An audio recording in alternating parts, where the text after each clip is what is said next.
고린도전서 12장 28절에서 13장 3절까지 같이 읽습니다. 하나님이 교회 중에 몇을 세우셨으니 첫째는 사도요, 둘째는 선지자요, 셋째는 교사요, 그 다음은 능력을 행하는 자요, 그 다음은 병 고치는 은사와 서로 돕는 것과 다스리는 것과 각종 방언을 말하는 것이라. 다 사도이겠느냐? 다 선지자이겠느냐? 다 교사이겠느냐? 다 능력을 행하는 자이겠느냐? 다 병 고치는 은사를 가진 자이겠느냐? 다 방언을 말하는 자이겠느냐? 다 통역하는 자이겠느냐? 너희는 더 큰 은사를 사모하라. 내가 또한 가장 좋은 길을 너희에게 보이리라. 내가 사람의 방언과 천사의 말을 할지라도 사랑이 없으면 소리나는 구리와 울리는 꽹과리가 되고, 내가 예언하는 능력이 있어 모든 비밀과 모든 지식을 알고 또 산을 옮길 만한 모든 믿음이 있을지라도 사랑이 없으면 내가 아무것도 아니요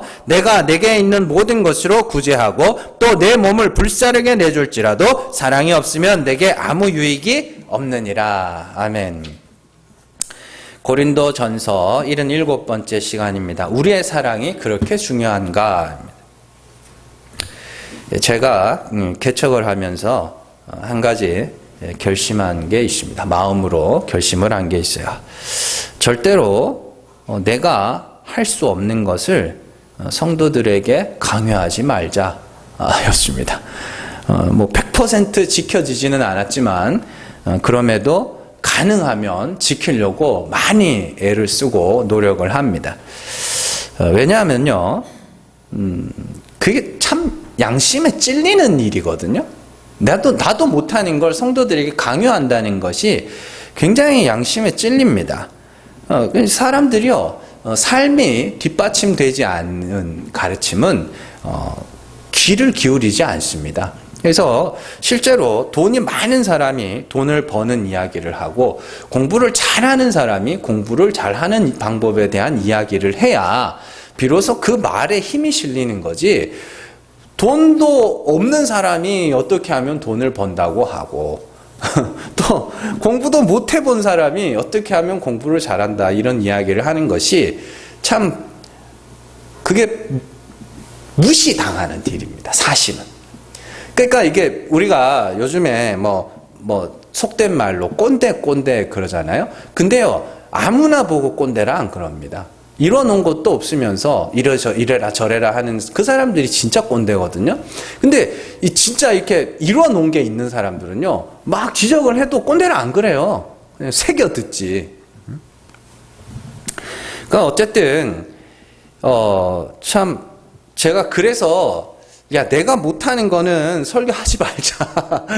될 수 있으면 하지 말자. 소개는 해줄 수 있어요. 소개는. 이런 게 좋다고 합니다라고 소개는 해줄 수 있지만, 그래도 강요는 하지 말자. 그런 다짐을 하고 있고, 지금도 그런 마음으로 목회를 하고 설교를 하고 있습니다.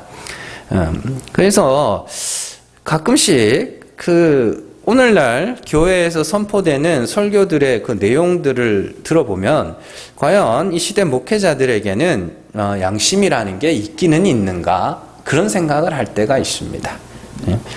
정말 엄청나게 높은 윤리적 기준을 성도들에게 던져놓고 자기는 그렇게 안 살아요. 성도들에게는 하지 말라는 것도 많고 하라는 것도 많으면서 정작 자기는 아무런 그 말에 대해서 책임도 안 지고 자기는 그렇게 또 살지도 않아요. 성도들에게는 매일 저녁에 나와서 기도하라고 하면서 정작 본인은 한 번도 나오지 않는 목사가 있는가 하면 인격이 중요하다고 하면서 본인의 인격은 엉망진창인 목사도 있습니다. 목회자가 정치활동에 참여하는 것은 죄라고 말하면서도 정치 집회에 나와가지고 사진을 찍고 자기 SNS에 올리면서 자랑하는 목사도 있습니다. 저는 그 목회자들에게 예수님이 하신 말씀을 꼭 들려주고 싶어요. 예수님이 바리새인들과 서기관들을 향해서 그들은 무거운 짐을 묶어 사람들의 어깨에 지우되 한 손가락으로도 움직이려 하지 않는다. 그 말에 전혀 책임을 안 진다는 소리. 또 그렇게 살지도 않는다는 소리예요. 장맛비처럼 말은 억수같이 퍼부어 놓는데 말대로 행하지도 않고 그 말에 대해서 전혀 책임지지도 않습니다. 여러분들, 야고보가 이야기를 하죠. 아무나 선생이 되려고 하지 말아라. 왜냐하면 선생이 돼서 말씀을 가르치는 자는 반드시 그 말씀에 대해서 책임을 져야 됩니다. 그가 전하는 말이 사람을 구원하는 말이 아니라면 그 사람들은 그 말에 대해서 책임을 져야 되는 거예요. 어쨌든 그런 이유로 제가 내가 못하는 거는 강요하지 말자. 아직도 그런 마음이 있고, 될 수 있으면 그 마음이 안 변했으면 좋겠습니다. 근데 제가 설교를 하면서 또 성경을 읽으면서 제일 양심에 찔리는 말씀이 뭐냐면 사랑하라 입니다. 성경에 보면 사랑하라는 말이 자주 나오고요. 요한은 형제를 사랑하지 않는 자는 하나님께 속한 자가 아니며 하나님을 알지 못하는 자라고까지 이야기를 합니다. 하나님을 알지 못하는 것은요, 하나님으로부터 나지 않았다는 뜻이고요. 그것은 멸망에 이른다는 소리입니다. 요한일서 4장 8절 같이 읽습니다. 사랑하지 아니하는 자는 하나님을 알지 못하나니 이는 하나님은 사랑이심이라. 요한일서 3장 14절 같이 읽습니다. 우리는 형제를 사랑함으로 사망에서 옮겨 생명으로 들어간 줄을 알거니와 사랑하지 아니하는 자는 사망에 머물러 있느니라. 요한일서 4장 20절 누구든지 하나님을 사랑하노라 하고 그 형제를 미워하면 이는 거짓말하는 자니 보는 바 그 형제를 사랑하지 아니하는 자는 보지 못하는 바 하나님을 사랑할 수 없느니라. 아멘. 여러분들 안 무서우세요? 이런 말씀들? 예? 난 사랑하고 있으니까. 저는 별로 사랑이 없어가지고 이런 말씀들을 들을 때마다 참 마음이 많이 찔리고 무섭고 두렵습니다. 이 말씀이 우리가 아는 그런 내용이라면 저는 지옥에 들어갈 영순위 후보입니다. 형제를 사랑함으로 사망에서 옮겨 생명으로 들어갔다고 하면서 사랑하지 않는 자는 사망에 머물러 있는 자라. 사망에 머물러 있으면 멸망이에요. 지옥이라고요. 그리고 이런 말씀들을 근거로 목회자들이 사랑해라, 사랑해라 라고 이야기를 합니다. 그러나 지금까지 내 삶을 냉정하게 돌아봤을 때 내 속에는요, 사랑이라는 게 없습니다. 지독한 이기심 뿐입니다. 누군가를 스스로 내가 생각해도 사랑하는 것 같다가도 언젠가 돌아보면 그냥 내게 유익이 되니까 사랑했던 거예요. 그래서 그 사람이 내가 사랑했던 그 사람이 내게 해가 되면 사랑을 안 하는 거예요.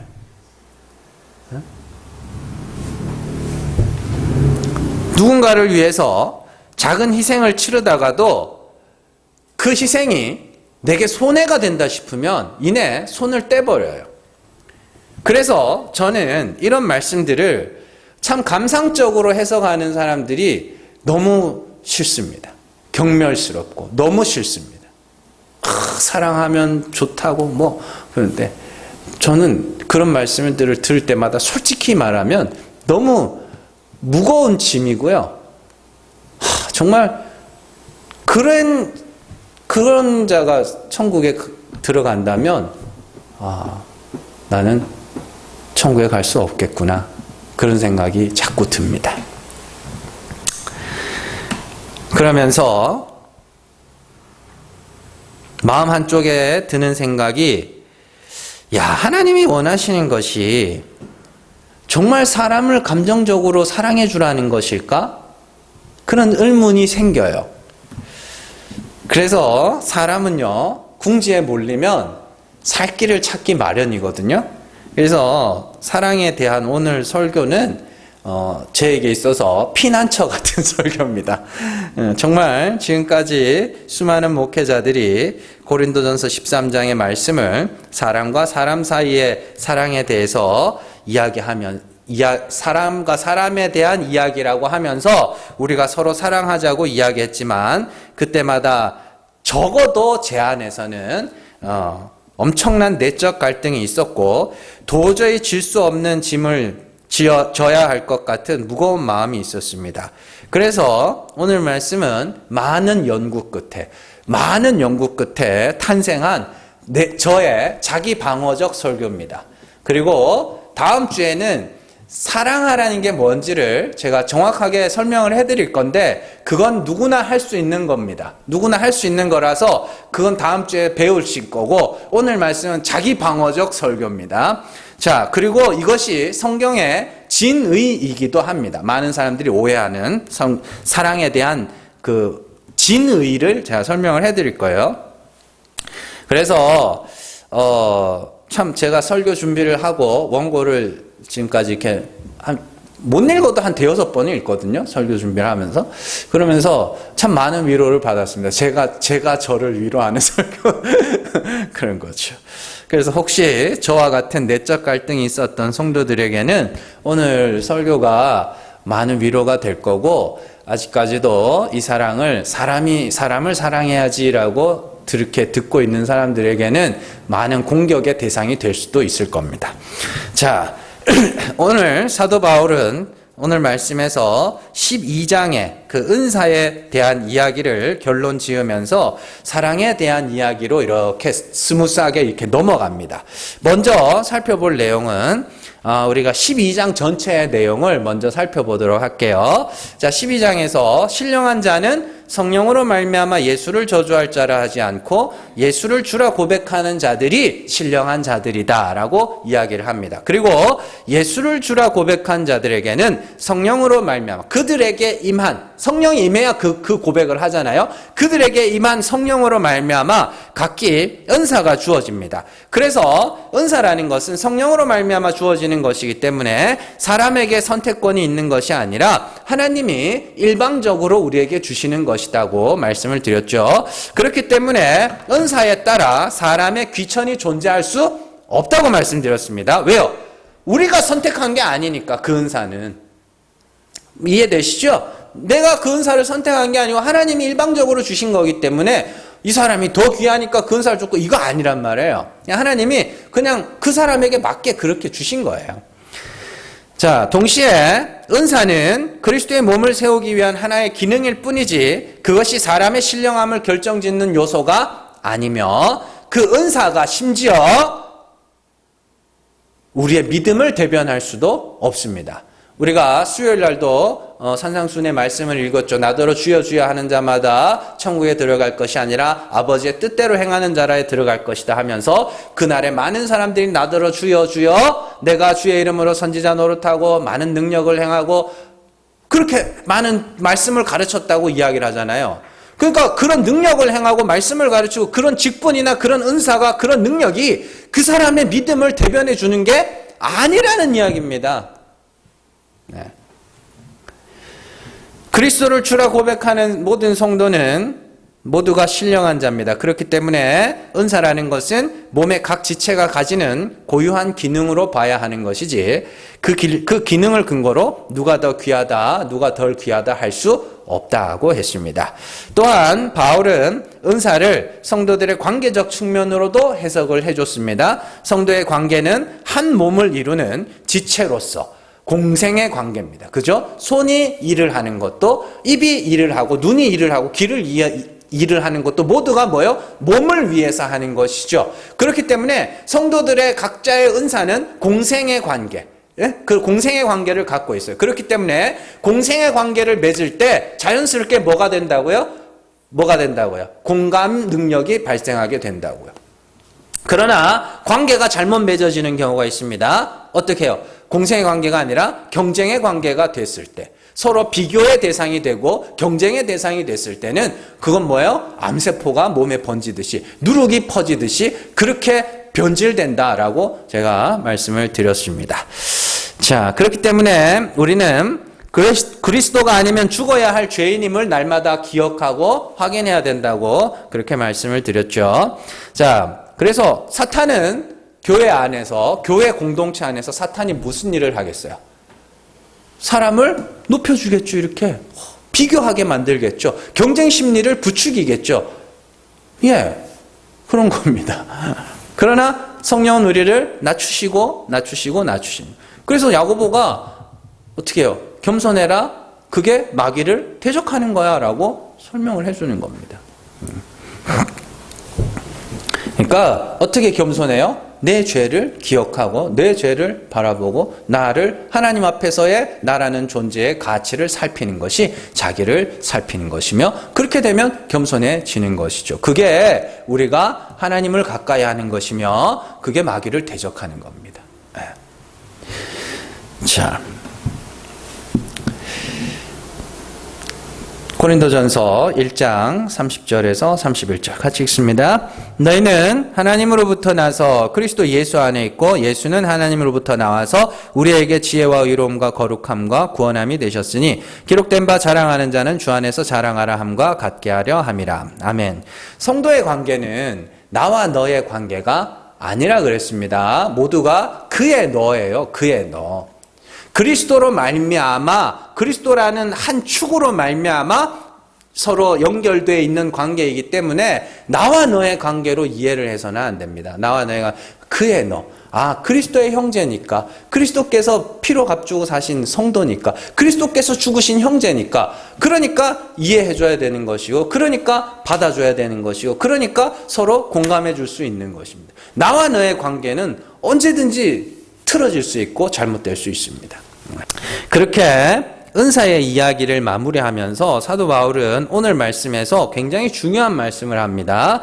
자, 28절 한번 보세요. 28절 보시면 하나님이 교회 중에 몇을 세우셨으니 첫째는 사도요, 둘째는 선지자요, 셋째는 교사요, 그 다음은 능력을 행하는 자요, 그 다음은 병 고치는 자와 서로 돕는 것과 다스리는 것과 각종 방언을 말하는 것이라. 이렇게 되어 있습니다. 여기서 사도 바울이 강조해서 하는 표현이 뭔지 아세요? 하나님이 세우셨으니예요. 28절 이하에 나오는 그 많은 직분과 은사, 모든 것을 아우르는 말이 뭐냐면 하나님이 교회 중에 몇을 세우셨으니예요.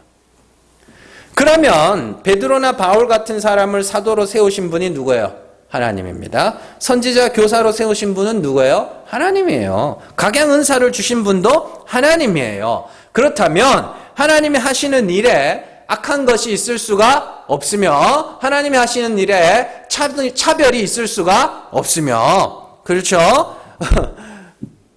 그런 거예요. 하나님이 하시는 일이 부당할 수도 없습니다. 나는 사도가 되고 싶은데 사도를 안 시켜줘서 억울한가? 나는 안 되고 싶은데 하나님이 나를 사도로 부르셨다면 굉장히 힘들었을 것 같은데, 아니면 나는 대형교회 목사가 되고 싶은데 안 시켜줘서 억울한가? 자신 없는데 아니면 목사 되기 싫었는데 하나님이 되게 하신 것이 억울한가? 그것도 아니에요. 나는 병 고치는 은사를 갖고 싶은데 교회 청소하는 은사를 주셔서 억울한가? 그것도 아니에요. 그렇게 생각하는 것 자체가 그건 좋은 거고 내가 하는 건 나쁜 거라는 생각을 갖고 있는 거 아닙니까? 하나님이 하시는 모든 일이 선하시다니까요. 그래서 하나님이 각 사람에게 맞게 감당할 수 있을 만한 일들을 허락하신 거라고요. 그러니까 내가 뭔가 대단한 일을 하고 있다고 교만할 필요 없고, 내가 하는 일이 초라해 보인다고 주눅들 필요가 전혀 없습니다. 그렇게 저건 귀한 일이야 라고 말하는 것 자체가 하나님을 완전히 오해하고 있는 겁니다. 자, 로마서 12장 3절에서 5절 같이 읽습니다. 내게 주신 은혜로 말미암아 너희 각 사람에게 말하노니 마땅히 생각할 그 이상의 생각을 품지 말고 오직 하나님께서 각 사람에게 나누어 주신 믿음의 분량대로 지혜롭게 생각하라. 우리가 한 몸에 많은 지체를 가졌으나 모든 지체가 같은 기능을 가진 것이 아니니 이와 같이 우리 많은 사람이 그리스도 안에서 한 몸이 되어 서로 지체가 되었느니라. 아멘. 바울이 하는 말이 뭐예요?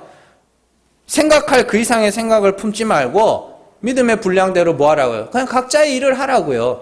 은사대로, 하나님이 허락하신 대로, 은사 주신 대로 각자의 지체로서 각자의 기능들을 잘 감당하면 된다. 그렇게 이야기를 하죠. 그러니 성도들은 다른 사람들의 은사를 부러워할 필요도 없고, 또한 다른 사람들을 보면서 우월감을 느낄 필요도 없습니다. 각자가 자신의 은사를 알고 자신의 은사에 맞게 자신의 일을 하면 됩니다. 그리고 자신의 은사를 알 수 있는 제일 쉬운 방법이 뭐라 그랬어요? 우리가 복음을 전하고 신앙생활을 하다 보면 자꾸만 내게 붙어오는 사람들이 있다 그랬죠. 내게 하나님이 붙여주시는 사람. 그 사람들을 섬기는 것이 곧 뭐예요? 섬길 수 있는 것이 나의 은사라 그랬습니다. 그래서 굉장히 어떤 사람은 굉장히 막 진짜 막 이 성격이 엄청 막 까탈스럽고 이런 사람들이 자꾸 들러붙어. 그럼 나는 하나님이 그 사람들을 섬길 수 있을 만한 은사를 주신 거예요. 또 병자들이 자꾸 들러붙어. 그 사람들에게 기도해 가면서 그러잖아요. 은사라는 건 결국에 사람과 사람 사이가 사람과 사람이 만날 때 그 은사라는 것이 발휘가 되는 거지. 혼자서 뭐 무슨 그래서 제가 이 방언이라는 것을 제가 뭐 한 다다음 주쯤에 설명을 하겠지만 혼자서 하는 그거 아니에요. 성경이 말하는 방언은. 자, 어쨌든 그러면서 바울은 한 가지 제안을 합니다. 31절에 보시면 내가 가장 좋은 은사, 가장 좋은 길을 보여줄 테니까 너희는 내가 보여주는 더욱 큰 은사를 사모하라. 이렇게 이야기를 합니다. 그 31절 너희는 더욱 큰 은사를 사모하라. 내가 또한 가장 좋은 길을 너희에게 보이라. 이렇게 돼 있죠. 이걸 똑바로 풀어서 해석하면 내가 제일 좋은 길을 보여줄 테니까 너희는 그걸 사모해. 이런 뜻입니다. 자, 그리고 그 은사가 13장에 나오는 사랑의 이야기로 이어집니다. 그렇다면 이것은 사랑의 은사를 사모하라는 것인가? 사랑도 은사인가? 아닙니다. 왜냐하면요, 바울이 13장에서 말하는 사랑에 대한 이야기를 조금만 들어보면 그것이 사람이 사람을 사랑하는 내용이 아니라는 것을 알 수 있습니다. 우리가 13장 이야기하면 맨날 사랑은 오래 참고 사랑은 오냐면 이것만 생각하잖아요. 근데 13장 전체의 내용에 보면 여러분들이 되게 이해하지 못할 내용들이 있다고요. 자, 8절 말씀 같이 읽습니다. 사랑은 언제까지나 떨어지지 아니하되 예언도 패하고 방언도 그치고 지식도 패하리라. 아멘. 자, 이 8절 말씀을요, 원어로 보시면 사랑은 절대로 떨어지지 않지만 분리되지 않는다는 소리예요. 찰싹 달라붙어 있다는 소리예요. 사랑은 절대로 떨어지지 않지만 방언과 예언과 지식은 패할 것이야. 이렇게 이야기를 합니다.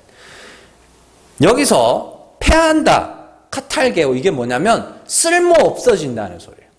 그러니까 방언, 예언, 지식이 언젠가는 쓸모 없어질 건데 사랑은 쓸모 없지 않고 끝까지 붙어 있을 거야. 이런 이야기입니다. 자, 그렇다면 방언, 예언, 지식과 같은 이건 다 뭐예요? 은사죠. 은사. 앞에서 말한 은사들 아닙니까? 이게 방언, 예언, 지식, 이게 은사들. 첫째는 사도요, 선지자요, 교사요, 이 사람들이 하던 거란 말이에요. 이 사람들이 받은 은사란 말이에요. 이게 그건 언젠가는 쓸모가 없어질 거야. 폐하여질 거라고 번역을 해놨는데 쓸모가 없어질 거예요. 언제 쓸모가 없어져요? 12절 보세요. 12절 같이 읽습니다. 우리가 지금은 거울로 보는 것 같이 희미하나 그때에는 얼굴과 얼굴을 대하여 볼 것이요 지금은 내가 부분적으로 아나 그때에는 주께서 나를 아신 것 같이 내가 온전히 알리라. 아멘. 자, 이게 뭐예요? 사랑의 이야기를 하다가 이 이야기가 나온다니까요.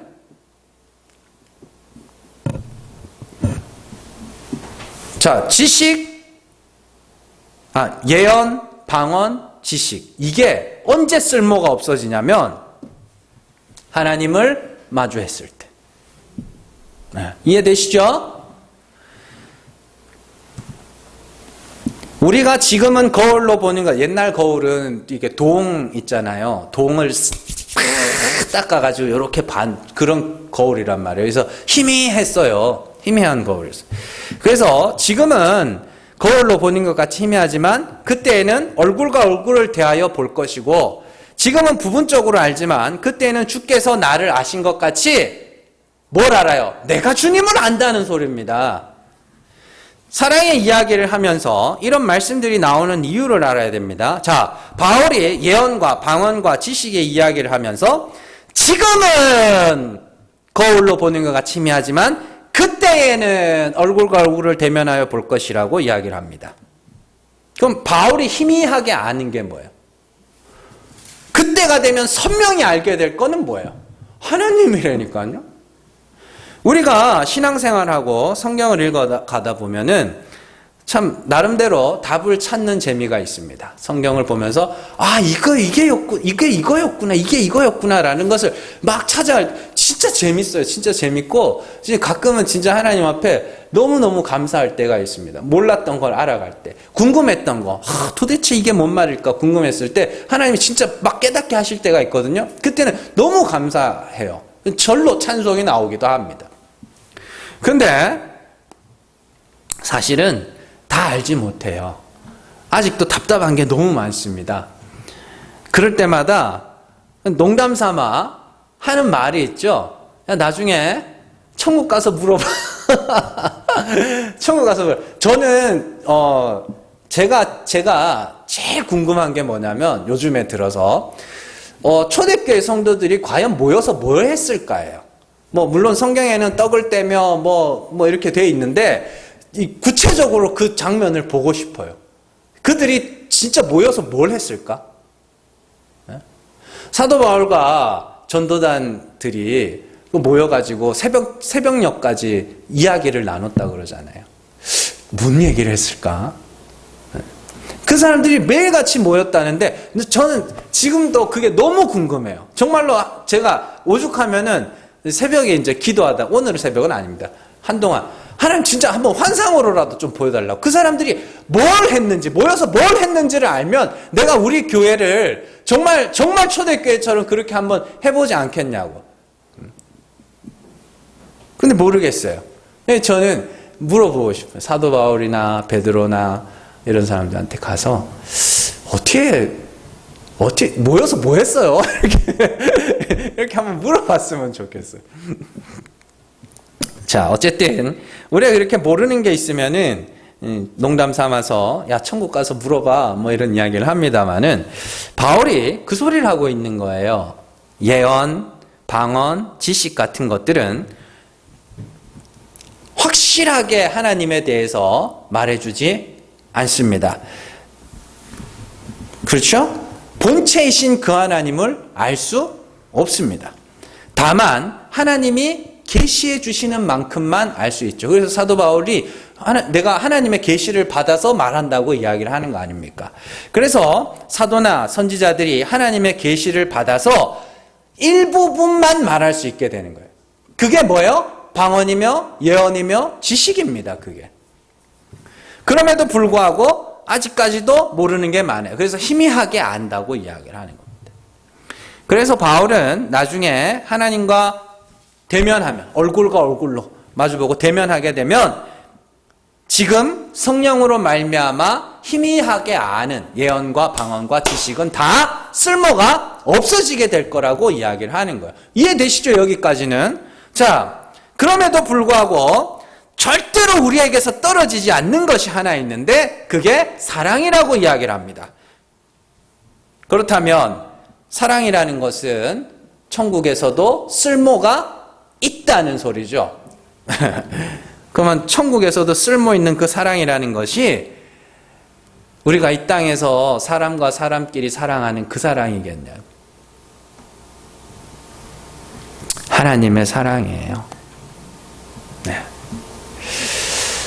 왜냐하면요, 하나님이 예수 그리스도를 이 땅에 보내시고 그를 십자가에서 우리 대신 죽여서 우리의 죄를 사하신 것은 하나님이 우리를 얼마나 사랑하시는지를 확증하신 사건이기 때문입니다. 로마서 5장 7절에서 8절 말씀 같이 읽습니다.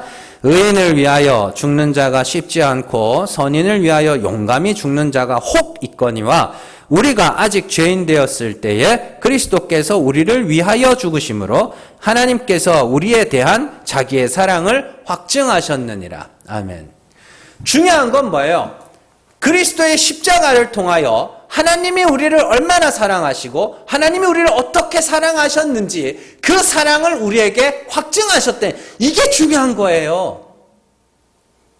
그러면 우리가 천국 가고 우리가 구원받는 건 뭐 때문이에요?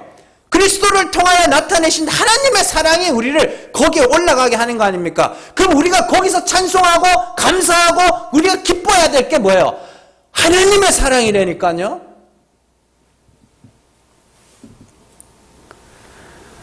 우리가 천국에 들어갈 수 있는 것은 우리를 향한 하나님의 사랑 때문이라는 것을 인정해야 되는 거예요. 그거 아니면 구원에 이를 수가 없어요. 그렇다면 우리가 천국에서 찬송해야 될 제목이 뭐예요? 이 땅에서 우리가 얼마나 다른 사람들을 사랑했느냐가 아니라 천국에서 찬송해야 될 거, 하나님을 대면하여 우리가 하나님께 찬송하며 감사하고 기뻐해야 될 제목이 뭐냐고요? 하나님의 사랑이라니까요. 요한일서 4장 9절에서 10절 말씀입니다. 같이 읽습니다. 하나님의 사랑이 우리에게 이렇게 나타난 바 되었으니 하나님이 자기의 독생자를 세상에 보내심은 그로 말미암아 우리를 살리려 하심이라. 사랑은 여기 있으니 우리가 하나님을 사랑한 것이 아니요 하나님이 우리를 사랑하사 우리 죄를 속하기 위하여 화목제물로 그 아들을 보내셨음이라. 아멘. 요한 역시 하나님이 그 아들을 통하여 우리 죄를 사해 주시는 모양으로 사랑을 해주셨다고 그러죠. 예, 그죠? 그리고 그 사랑이 우리를 어떻게 한다 그래요? 살리려. 결국 우리를 살려서 우리를 산자로 만들어 하나님의 아들로 삼으시는 것은 그리스도를 통하여 나타내신 하나님의 사랑이라니까요. 그래서 그 사랑이 천국에서도 절대로 떨어질 수가 없는 겁니다. 그래서 오늘 말씀에서 바울이 말하는 더욱 큰 은사는 성도를 살리는 가장 본질적인 사랑인 그리스도를 통하여 나타내신 하나님의 사랑입니다. 너희가 그걸 사모해. 하나님의 사랑이 나를 살린다는 그 사랑을 사모하라는 거예요. 은사의 연연에서 내가 뭘 하느냐, 어떤 업적을 남기느냐, 이게 중요한 게 아니라 너희를 살리는 것은 그리스도의 사랑이라는 걸 기억하라는 겁니다. 이건 요한계시록에도 나와요. 계시록 2장 1절에서 5절 말씀 같이 읽습니다. 에베소 교회의 사자에게 편지하라. 오른손에 있는 7별을 붙잡고 7 금촛대 사이를 거니시는 이가 이르시되 내가 네 행위와 수고와 내 인내를 알고 또 악한 자들을 용납하지 아니한 것과 자칭 사도라 하되 아닌 자들을 시험하여 그의 거짓된 것을 내가 드러낸 것과 또 내가 참고 내 이름을 위하여 견디고 게으르지 아니한 것을 아노라. 그러나 너를 책망할 것이 있나니 너의 처음 사랑을 버렸느니라. 그러므로 어디서 떨어졌는지를 생각하고 회개하여 처음 행위를 가지라. 만일 그리하지 아니하고 회개하지 아니하면 내가 내게 가서 내 촛대를 그 자리에서 옮기리라. 아멘. 에베소 교회 잘 보세요. 그들이 뜨거움이 없었어요? 아니, 있었어요. 지식이 없었어요? 있었어요. 열정이 없었어요? 아니요. 그들에게 맡겨진 사명을 감당하지 못했습니까? 그들에게 주어진 사역을 게을르게 했어요? 아닙니다. 부지런했어요. 그들이 외부로부터 받는 고난을 어떻게 피했어요? 도망갔어요? 아니요. 참고 인내하고 다 견뎌냈습니다. 부족한 게 뭐 있어요? 표면적으로 뭐 부족한 거 하나도 없어요. 근데 하나님이 에베소 교회를 향해서 아주 무섭게 이야기를 하십니다. 촛대를 옮기겠다는 건 넌 더 이상 교회가 아니라는 이야기예요. 7 촛대가 뭐예요? 7 교회 아닙니까? 너희가 처음 사랑과 처음 행위를 잃어버리면 뭐 하겠다고요? 넌 이제 더 이상 교회가 아니야 라는 이야기예요. 그러면 그 처음 사랑이 뭔데요? 그리스도를 통하여 나타내신 하나님의 사랑. 그럼 처음 행위는 뭐겠어요? 그가 아니면 나는 죽어야 될 자입니다. 긍휼의 행함이요. 아까 말씀드렸잖아요. 산상수훈에서 예수님이 하신 말씀. 주여 주여 우리가 주의 이름으로 선지자 노릇하고 능력을 행하였다고. 그런다고 천국 가는 거 아니라고. 예수님 그들 보고 뭐라 그래요? 나는 너희들 몰라. 하나님의 뜻을 행해. 하나님의 뜻이 뭐예요? 심령이 가난하여지는 거. 가난하여져서 하나님이 불쌍히 여기셔야 내가 구원에 이를 수 있는 자입니다. 요거요. 그래서 은사를 가진 자, 많은 사역을 감당하는 자가 제일 빠지기 쉬운 함정이에요. 그걸 잊어버려. 너무 많은 일들을 하고 너무 많은 열매들을 맺고 막 많은 사람들에게 칭찬과 존경을 한 몸에 받다 보면 정말로 잊어버리는 게 뭐냐? 나는 그리스도 아니면 죽어야 될 죄인일 뿐이라는 그 마음을 잊어버리는 거예요. 그거 없으면 교회가 아니라는 이야기입니다.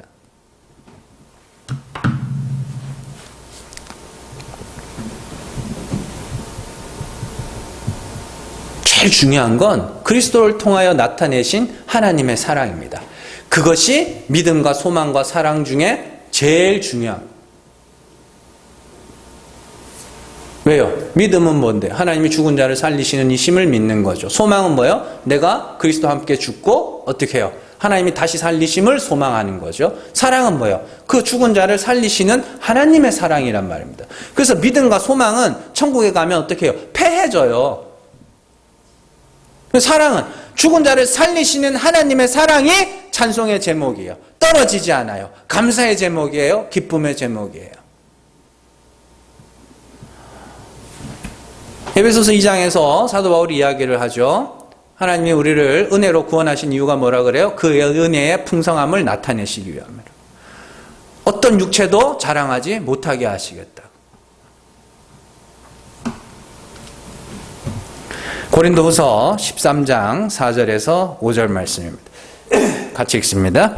그리스도께서 약하심으로 십자가에 못 박히셨으나 하나님의 능력으로 살아계시니 우리도 그 안에서 약하나 너희에게 대하여 하나님의 능력으로 그와 함께 살리라. 너희는 믿음 안에 있는가? 너희 자신을 시험하고 너희 자신을 확증하라. 예수 그리스도께서 너희 안에 계신 줄을 너희가 스스로 알지 못하느냐? 그렇지 않으면 너희는 버림받은 자니라. 그리스도가 안에 있는 게 뭐예요? 그리스도를 믿는 믿음 안에 있는 게 뭐예요? 그리스도와 같이 약함.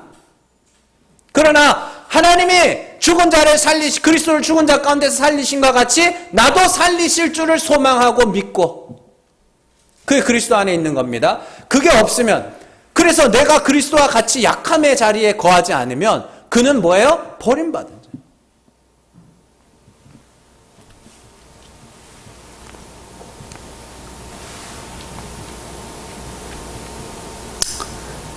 그런 이야기입니다. 정말로 중요한 건 우리가 무슨 일을 하고 우리가 무슨 대단한 업적을 남기고 얼마나 큰 사역을 감당하고 또 뭐 교회 안에서 어떤 일을 하느냐, 이게 중요한 게 아니고요. 그리스도를 통하여 아들을 내어주시기까지 우리를 사랑하신 하나님의 사랑을 아는 게 중요한 거예요. 그래서 우리는 믿음을 늘 지켜야 됩니다. 어떻게 지켜요?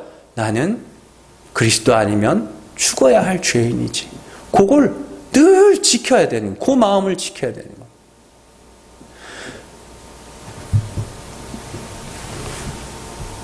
그런 이야기예요. 그러면 앞서 나온 요한 1서의 그 이야기는 다 뭐냐? 예? 요한 1서에 아까 우리가 읽었잖아요. 사랑하지 아니하는 자는 하나님을 알지 못하나니 이는 하나님은 사랑이라. 형제를 사랑함으로 사망에서 옮겨 생명으로 들어간 줄 알거니와 사랑하지 아니하는 자는 사망에 머물러 있느니라. 누구든지 하나님을 사랑하노라 하고 그 형제를 미워하면 이는 거짓말하는 자니 보는 바 그 형제를 사랑하지 않은 자는 보지 못하는 바 하나님을 사랑할 수 없습니다. 이게 다 뭐예요? 여기서 형제는 예수 그리스도예요. 그리스도를 사랑한다는 게 뭐예요? 그리스도께서 십자가에서 우리를 대신하여 죽으셨죠. 그 사랑을 잘 받아 내가 그가 아니면 죽어야 할 자임을 고백하는 게 그리스도를 사랑하는 거고, 그게 하나님을 사랑하는 거예요.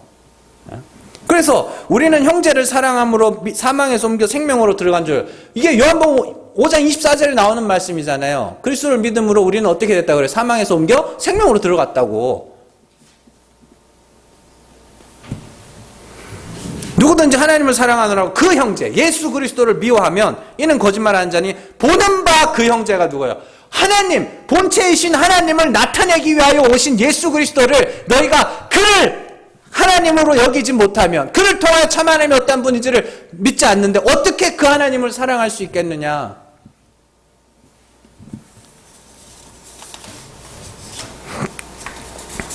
그러니까 자꾸 안 되는 거를 자꾸 하기보다는 원래 뜻을, 참 뜻을 찾아가자고요. 그러니까 제일 중요한 건 뭐예요? 첫사랑입니다. 처음 사랑이고 제일 중요한 건 처음 행위입니다. 처음 행위는 야고보가 말한 긍휼의 행함입니다. 내 죄를 알고 내가 죽을 죄인임을 알고 하나님의 긍휼을 구하는 그 행함이며, 처음 사랑은 뭐예요? 그리스도를 통하여 우리의 죄를 사하신 하나님의 사랑입니다. 그러면 어떻게 되느냐? 바울이 뭔 이야기를 하느냐? 방언도 좋고 예언도 좋고 지식도 좋아, 은사도 좋아, 사도도 좋아, 다 좋아, 다 좋아, 다 좋아. 그런데 하나님의 사랑이 너희를 구원하신다는 것은 너희가 반드시 기억해야 된다. 제가 이제 우연찮게 제 아는 목사님이에요. 친구예요, 친구.